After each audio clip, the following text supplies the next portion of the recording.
korupsi. Nah, judul besarnya ialah nepotisme, salah satu bentuk dari korupsi. Nah, kita mulai.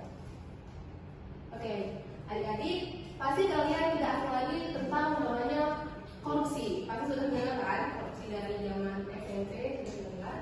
Tapi kalau ingin mengulang, apa sih itu korupsi?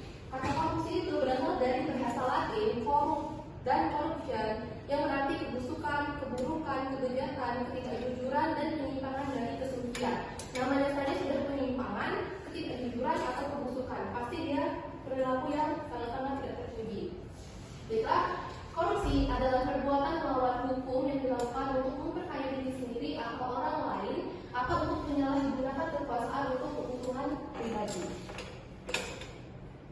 Nah, apa sih macam-macam bentuk dari korupsi itu? Yang pertama ada suap atau yang sekian suap. Suap adalah pemberian uang atau barang untuk mempengaruhi keputusan atau tindakan seseorang.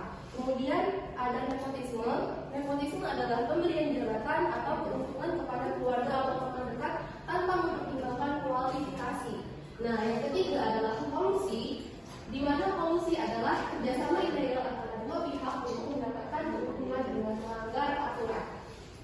Yang keempat adalah penggelapan, ialah penyalahgunaan dana atau aset yang dipercayakan kepada seseorang untuk kepentingan pribadi.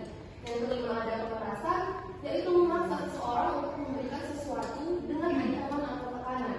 Kemudian yang terakhir adalah penyalahgunaan kekuasaan, ialah penggunaan jabatan untuk mendapatkan keuntungan pribadi.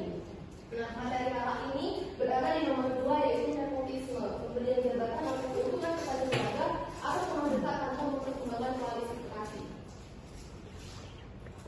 Nah, ini adalah definisi dari nepotisme seperti yang telah jelaskan di slide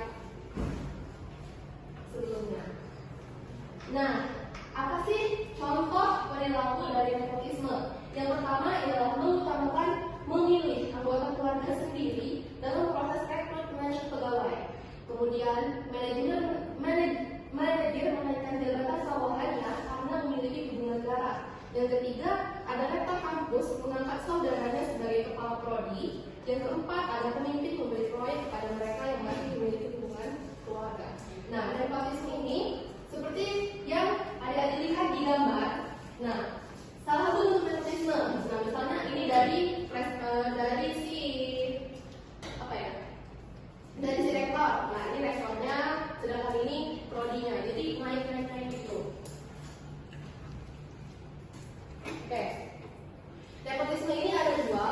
Yang pertama ada di sektor publik dan di sektor swasta. Kalau di sektor publik itu seperti seorang pejabat tinggi di pemerintahan mengangkat saudaranya yang kurang berpengalaman untuk menduduki posisi penting dalam kementerian meskipun banyak kandidat lain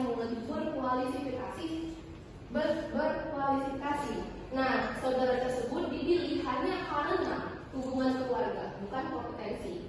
Nah, kemudian ada di sektor swasta. Sektor swasta yaitu contohnya seperti pemilik sebuah perusahaan besar memberikan posisi manajer kepada anaknya yang baru lulus kuliah, meskipun ada karyawan lain yang lebih berpengalaman dan layak untuk posisi tersebut. Nah, anak pemilik ini dipilih semata-mata karena hubungan keluarga, bukan berdasarkan kemampuan.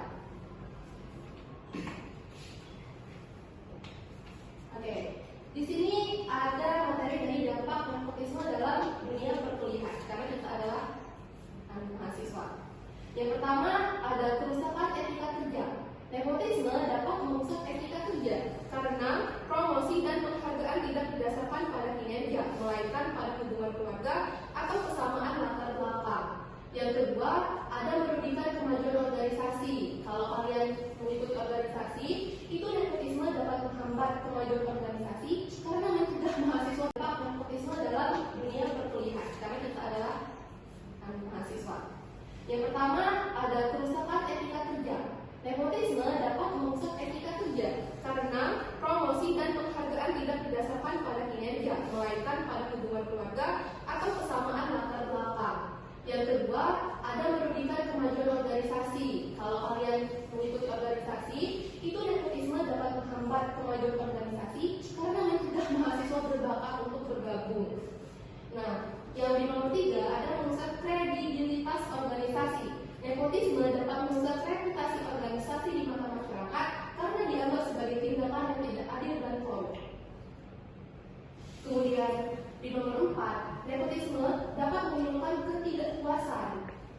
di kalangan mahasiswa dan dapat memicu konflik dalam organisasi. Yang kelima, ada menurunkan semangat kerja. Nepotisme dapat menurunkan semangat kerja mahasiswa karena mereka merasa tidak dihargai. Kemudian menyebabkan KKN, korupsi, dan pasti nepotisme.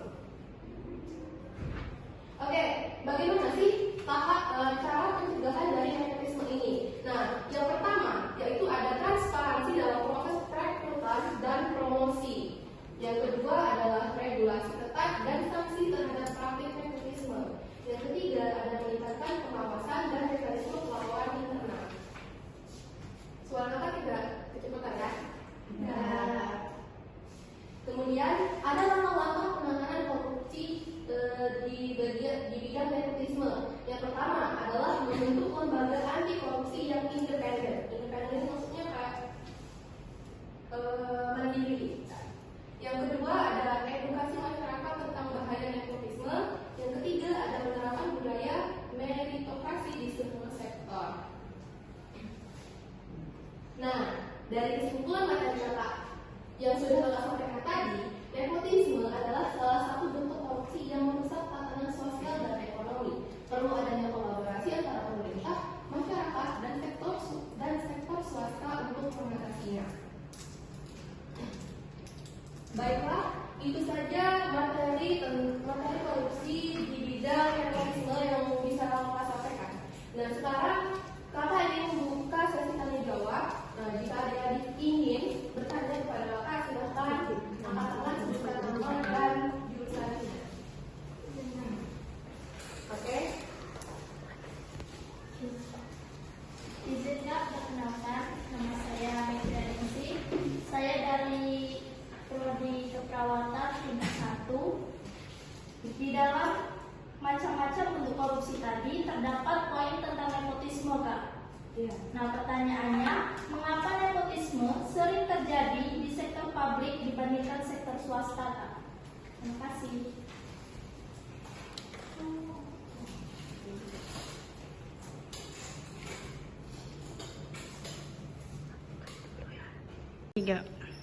Baiklah, terima kasih untuk Mei dari Perawat tingkat 1. Bagus sekali pertanyaannya. Baiklah, di sini kakak akan menjawab pertanyaan yang sudah ditanyakan tadi. Baiklah, jelas di sektor publik ya, karena kebijakan pengawasan di sektor publik itu sering lebih lemah dibandingkan dengan sektor swasta. Karena apa? Karena dari kultur dan tradisi di sektor publik itu lebih kualifikasinya lebih tidak lengkap dibandingkan dengan swasta. Kemudian ada stabilitas pekerjaan, di mana posisi di sektor publik ini sering lebih stabil dan memiliki manfaat jangka panjang. Nah, ini menarik individu untuk mengutamakan hubungan pribadi dalam perekrutan, karena mereka ingin memastikan posisi aman bagi keluarga dan teman mereka. Nah, kemudian ada di kepentingan politik. Nah, di kepentingan politik ini, di mana pejabat menggunakan jabatan mereka untuk memberi pekerjaan kepada pendukung atau kerabat demi membangun loyalitas. Tahu kan loyalitas? Baik. Nah, kemudian contoh dari sektor publik. Ini kita nggak jauh-jauh dari contohnya ya. Seperti kayak pemberian beasiswa kayak KIP. Kalian ada dengar nggak sih berita dari KIP yang di UNIF? Ya. Nah, itu kan karena dia dapat beasiswa padahal dia kerabat dari dekan ya kan. Nah, itu merupakan contoh dari nepotisme. Nah, so that's why sangat penting untuk menerapkan kebijakan dan mendorong transparansi. Transparansi itu sangat penting untuk di bidang seperti meyakinkan masyarakat supaya di mana sih dana-dananya ini terkumpul, di mana sih dana-dana ini keluar gitu. Ini mungkin bisa bisa kembali dibaca supaya adik-adik mungkin lebih paham. Oke, Mei, apakah sudah terjawab? Baik, Kak, terima kasih. Oke. Nah, tadi kita sudah berada di sesi penutup. Nah, sebelum Bapak tutup, Bapak ingin evaluasi dari materi yang sudah Bapak sampaikan. Jadi tadi mungkin bisa mengulas kembali dari materi yang sudah Bapak sampaikan. Siapa yang bisa untuk merangkum kembali?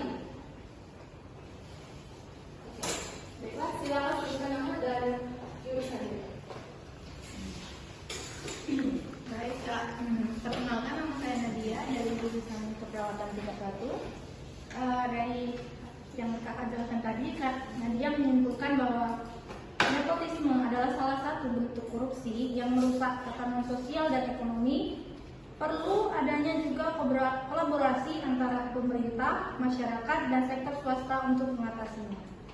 Oh, baik.